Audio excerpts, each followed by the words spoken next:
Sir कटवाए जाने दी है, ऐसा काम महान किया। सरहद पर अपने वीरों ने हरदम ही जयगान किया। आओ याद करें सब मिलके कारगिल की शौर्य गाथा। एक साथी और भी था, ऊंचे ऊंचे पर्वत पर वो हर मुश्किल से गुजरे थे। आगे आगे बढ़ने वाले कभी न पीछे हटते थे।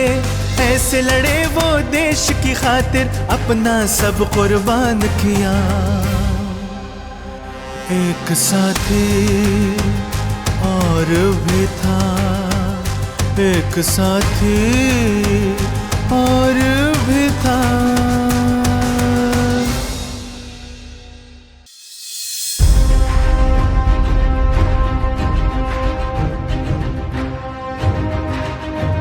जय हिंद। नमस्कार, मैं श्रेयस तलपदे। कारगिल की शौर्य गाथा एक साथी और भी था इस शो में आप सभी का स्वागत करता हूं। स्वामी नारायणानंद अख्तर का एक तराना है, जिए तो बदन पर स्वदेशी वसन हो, मरे भी अगर तो स्वदेशी कफन हो। करो प्रण की आजाद होकर रहेंगे, जहां में की बर्बाद होकर रहेंगे। सितमगर ही या शाद होकर रहेंगे, कि हम शादो आबाद होकर रहेंगे। स्वदेशी ही अख्तर, स्वदेशी कथन हो, मरे भी अगर तो स्वदेशी कफन हो। सारांश यह है कि एक सैनिक अपने देश के लिए जीता है, मरता है। इसे कहते हैं कि फिर भी दिल है हिंदुस्तानी।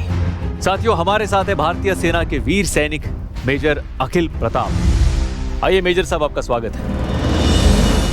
Welcome to the show major. Major साहब ने कारगिल के वीरों के जीवन पर बहुत काम किया है। Please take a seat.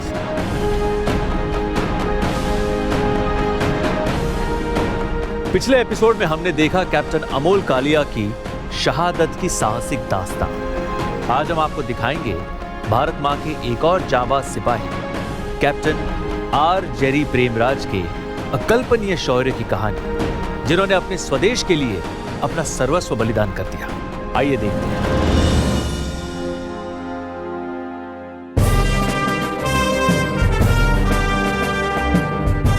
वीर चक्र से सम्मानित भारत मां के सपूत कैप्टन आर जेरी प्रेमराज। देश पर अपनी जान कुर्बान करने वाले अदम्य साहसी कैप्टन आर जेरी प्रेमराज की असाधारण वीरता को देश सलाम करता है।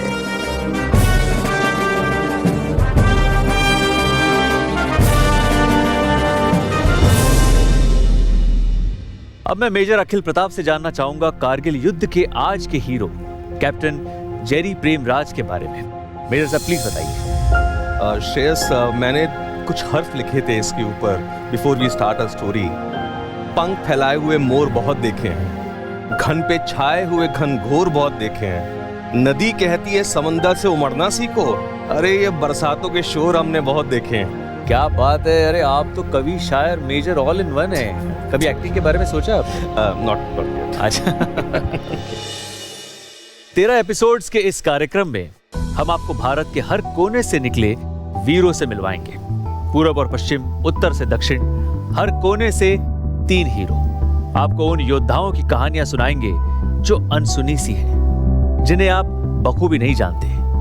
आप जानते हैं कैप्टन विक्रम बत्रा को, अब जानते हैं कैप्टन थापर को, पर क्या आप कैप्टन जेरी को जानते हैं? क से केरल, क से कश्मीर, क से कारगिल और क से कैप्टन आर जेरी प्रेमराज।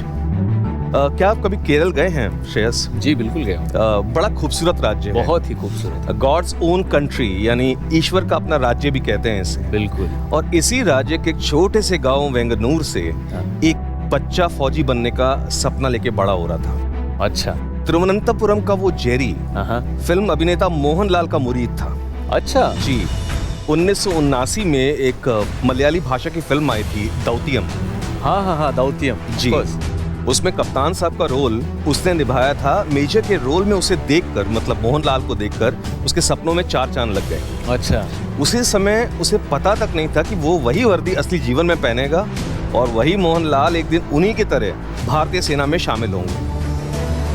जी, अलबत्ता मोहनलाल का ऑनररी रैंक होगा। अच्छा। और जेरी के 11 साल के बाद। जेरी के 11 साल के बाद जी। उन्हें एक ऑनररी रैंक दिया जी। था। क्या जेरी बात ने है। ज्यादा इंतजार नहीं किया, जी। ये जानते हुए भी कि उसका भाई भी वायुसेना में था और माँ बाप का कोई सहारा ना बचा था। जब भारतीय थल सेना और नौसेना की परीक्षा वो पार नहीं कर पाया, जी। तो वो अपनी पढ़ाई जारी रखते हुए ही उपकरण फिटर के दर्जे पर भारतीय वायुसेना में भर्ती हो गया। अच्छा। ऐसी थी उसकी वर्दी की धुन। लेकिन 7 सालों तक वायुसेना में सेवा करके भी वो जवान नहीं भूला कि उसे एक अफसर बनना है। उसने फिर परीक्षा दी और इस बार पार निकल आया। कैप्टन जेरी को धुन थी सेना में जाने की, इसलिए उन्होंने थल सेना में वायुसेना के रास्ते से दस्तक दी। पहले वायुसेना की सेवा की, उसके बाद थल सेना को अपना घर बनाया, जो उनका पहला लक्ष्य था। अब कैप्टन जेरी प्रेमराज के बारे में और जानेंगे, लेकिन इससे पहले सुनते हैं कारगिल युद्ध के बारे में भारतीय सेना के अफसरों के विचार। आइए देखते हैं। युद्ध के इतिहास में एक बहुत ही ये कामयाब ऑपरेशन था, एक बहुत ही मुश्किल इलाके में था और हमारी सेना ने ये सिद्ध कर दिया कि चाहे कितना भी मुश्किल इलाका हो, दुश्मन कितनी भी तरह से ऊंचाइयों पर या पहुंचा हुआ हो, लेकिन हम अपने इलाके पर किसी को कब्जा नहीं करने देंगे और हमने कामयाबी के साथ ऑपरेशन विजय पूरा किया। सेना में सैनिक की पहचान उसकी रेजिमेंट के नाम से होती है। कैप्टन जेरी भी अपनी नई पहचान पाकर बहुत खुश थे। मेजर साहब, आप हमें कैप्टन जेरी की रेजिमेंट के बारे में बताइए और इसमें उनकी क्या भूमिका थी, ये बताइए प्लीज। देखिए, जेरी ऐसा पार हुआ कि सीधा तोपखाना रेजिमेंट की 158 मीडियम रेजिमेंट में पहुंचा। अच्छा। जी। तोपखाना, जिसे हम आर्टिलरी कहते हैं, हाँ हाँ। भारतीय सेना की रीढ़ की हड्डी का एक बेहद महत्वपूर्ण हिस्सा। अच्छा। जी। और कारगिल का युद्ध में आर्टिलरी और इन्फेंट्री ने वही काम किया था जो कृष्ण ने महाभारत में किया था और अपने अर्जुन नामक इन्फेंट्री के साथ। अच्छा जी। ये अच्छा है। मतलब मेजर साहब कह रहे हैं कि आर्टिलरी जो है वो कृष्ण भगवान है और इन्फेंट्री जो है वो अर्जुन जी है। तो मैं दर्शकों को बता दूं कि हिंदुस्तान में आर्टिलरी का पहला इस्तेमाल तकरीबन 650 साल पहले किया गया था। मुगल आजम बाबर से लेके भारत की शान टीपू सुल्तान और अंग्रेजों से लेके हिंदुस्तान, सबने तोपखाने का भरपूर प्रयोग किया। जी, हम बिल्कुल सही कहा आपने। और सारांश में बताना हो तो आप इतना कह सकते हैं, जैसे हम फौज की भाषा में कहते हैं, हाँ। कि artillery is the God of war. Artillery is the God of war. बस यही काफी है तोपखाना की महत्ता बताने के लिए। और आर्टिलरी के बिना, let me tell you, Kargil युद्ध में हमारी विजय असंभव थी। अच्छा जी। आइए सर।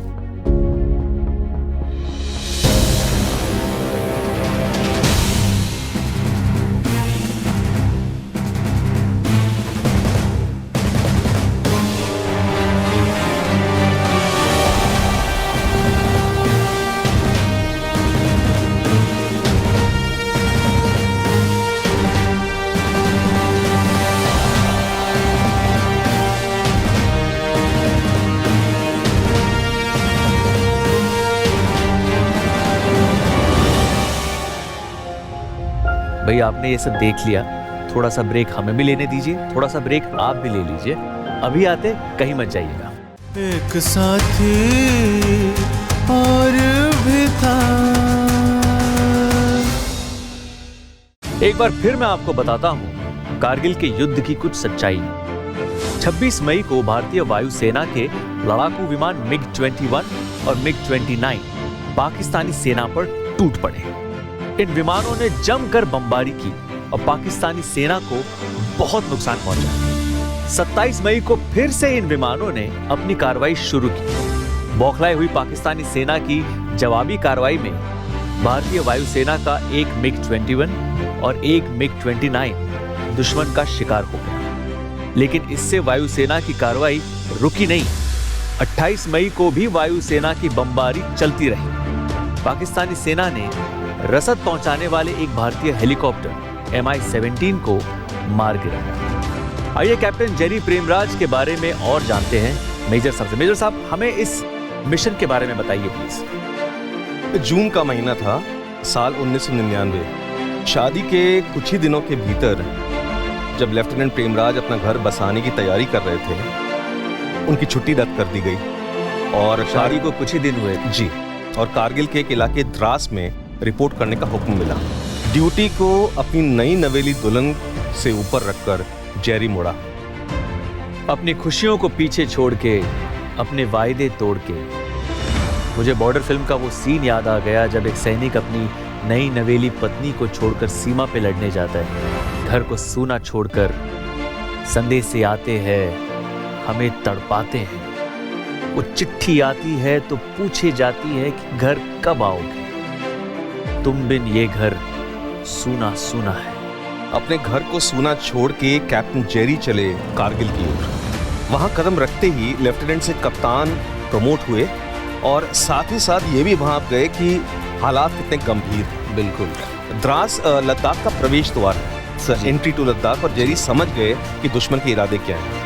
अपनी पैनी नजर और दूरदर्शिता के चलते जेरी को नागा रेजिमेंट की एक पलटन का फॉरवर्ड ऑब्जर्वेशन पोस्ट ऑफिसर नियुक्त कर दिया गया। वही नागा रेजिमेंट जिसके बारे में हमने पहले बात की। जी। द्रास की घाटी पे नागा पलटन के खूंखारों का आक्रमण जारी था। दुश्मन वहीं छुपा बैठा था, तकरीबन 15,000 फीट की ऊंचाई पर। जी। जहां से कंकर भी फेंका जाए तो you can have an idea कि जहां से कंकर भी फेंका जाए तो 300 मील की रफ्तार से गिरेगा आप पर। अपने लक्ष्य को भेदने में नागा पलटन को आर्टिलरी का साथ चाहिए था और कैप्टन प्रेमराज उनके साथी थे। जेरी का मिशन था दुश्मन की खोज, पहचान और तोप खाने की आग में उसे झोंक देना। रात बोझिल थी तो श्रेयस, FOP ऑफिसर जो होता है what is his job? So FOP officer, मैं फॉरवर्ड नहीं वाला था जी, the forward observation post officer softens a target, he softens a target and paves the way for infantry to take over an attack. ओह या, बहुत महत्वपूर्ण काम है। बहुत ज्यादा अति महत्वपूर्ण कार्य जो उनको सौंपा गया था। वक्त मुश्किल से बीत रहा था। द्रास सेक्टर के मशकों की वो घाटी बेहद जटिल थी। ऐसी मुसीबत का सामना करने नागा रेजिमेंट के साथ कैप्टन जेरी जुट गए। मेरे साहब, आप हमें उनके ऑपरेशन के बारे में बताइए। जेरी ने स्थिति का जायजा लिया, नागा पलटन से तालमेल बिठाया, अपना स्थान पकड़ा और तोप गरज उठी और ये प्रहार लगभग 8 घंटे तक चला। 8 घंटों तक? छांट छांट के तोपे गरजी, सीना फाड़ के तोपे गरजी। कहते हैं नागाओं का वार और तोपों की टंकार से बचना नामुमकिन है। 8 घंटे चला ये प्रहार। 15,000 फीट की गलन, काली भयावह रात। द्रास के पहाड़ शांत पड़ गए, तूफान के बाद आए सन्नाटे की तरह। बिल्कुल, जैसे बिजली गिरी हो उन पर। जी जी जी। और दुश्मन को इतनी तेजी से आए आर्टिलरी के हमले की उम्मीद नहीं थी, वो भी घनघोर काली रात्रि में। नागाओं ने पानी पिया और सांस ली और फिर कान साफ किए और धुएं के बीच देखा कैप्टन को, अपनी मूंछों पर हाथ फिराए मुस्कुरा रहे थे। अच्छा, थे तो वो मोहनलाल सर के फैन। थोड़ी स्टाइल तो उनकी भी होगी। बिल्कुल बिल्कुल, क्या बात है। आइए। So right from Turtuk in the east till almost up to Kabuli Gali in the west, that being the front with some of the most intense fighting concentrated around Kargil, of course, where the artillery battle was very hot, and then moving westwards from Kargil. Eastwards, of course, you had Batalik and Hamboteng La Pass going up to Turtuk and the southern glacier of Siachen.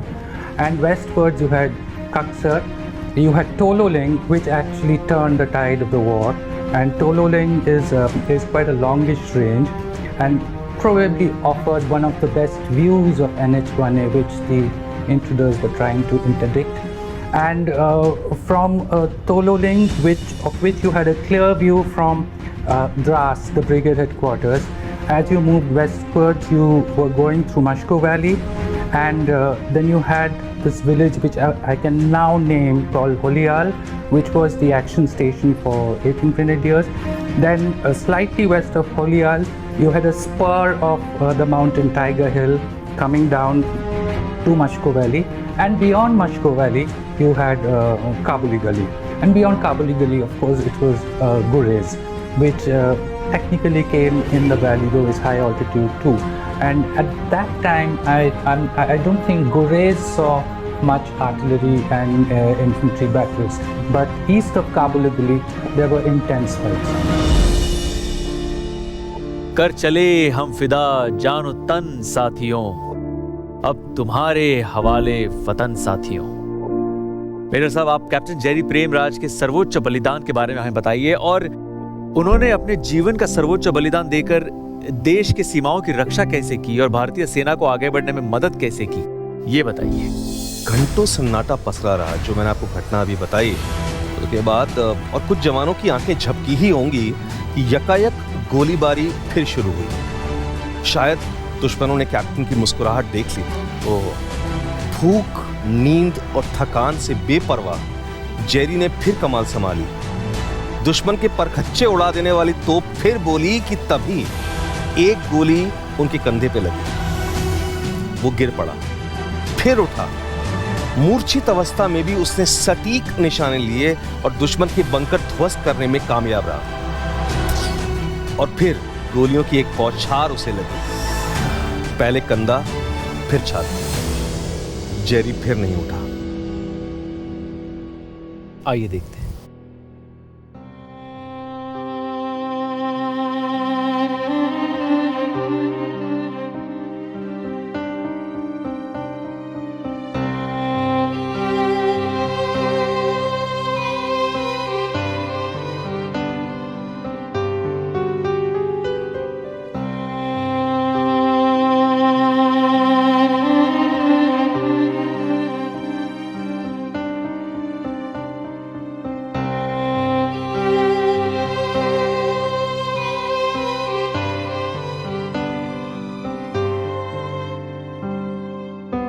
ये बहुत ही भावुक क्षण है।